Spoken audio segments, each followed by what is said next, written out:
pas se contenter d'un simple report, même si c'est une première victoire pour gagner du temps. Moi, j'attendrais aujourd'hui du président de la République, qui a beaucoup oscillé sur ce sujet du Mercosur. Il s'est quand même bien moqué du monde, disons-le, pour se réveiller en dernière minute face à la montée de la crise.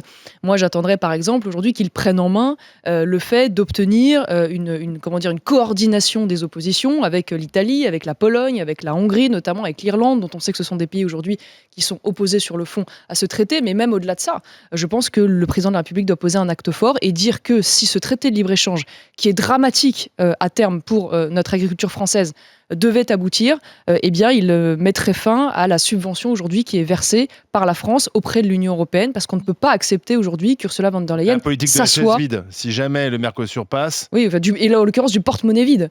Mais en tout cas, vide. de menacer aujourd'hui que la contribution française sera suspendue si Ursula von der Leyen envisage de passer en force ce traité qui, une fois plus, sera dramatique pour notre agriculture La française. France, puisqu'on parle de traité, la France n'est pas bien traitée par ses Non, la partenaires. France... Elle a perdu de son influence. Ouais, de fait, mais la France est surtout laissée maltraitée.